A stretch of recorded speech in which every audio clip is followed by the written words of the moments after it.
সজীব আল কারিম একজন দিনদার যুবক, প্রযুক্তিতে পারদর্শী। তার স্ত্রী জান্নাত একজন হাফেজা, যার হৃদয় কুরআনের আলোয় উদ্ভাসিত। তারা দুজনেই ইসলামের সেবা করতে চায়। একদিন সজীব আল কারিম জানতে পারে, একটি গোপন সংগঠন সমাজে বিভ্রান্তি ছড়ানোর জন্য কুরআনের আয়াত বিকৃত করে প্রচার করছে। বিষয়টি জান্নাতকে বলতেই সে উদ্বিগ্ন হয়ে ওঠে।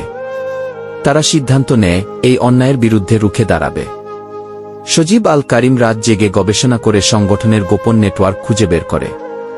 জান্নাত তাফসির পরে সঠিক তথ্য যাচাই করে।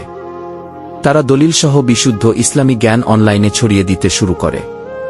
এক রাতে সজীব আল কারিম দেখে, কেউ একজন তাদের কম্পিউটার হ্যাক করার চেষ্টা করছে। তারা দ্রুত ব্যবস্থা নেয়।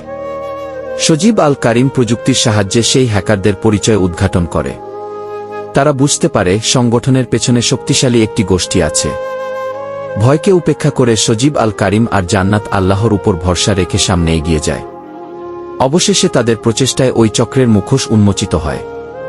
এই কঠিন পথে সজীব আর জান্নাত বুঝে যায়, যে কেউ আল্লাহর দ্বীনের খেদমত করে, আল্লাহ তার সাহায্যকারী হন, কি তাদের জীবন ইসলামের আলো ছড়াতে উৎসর্গিত হয়ে যায়।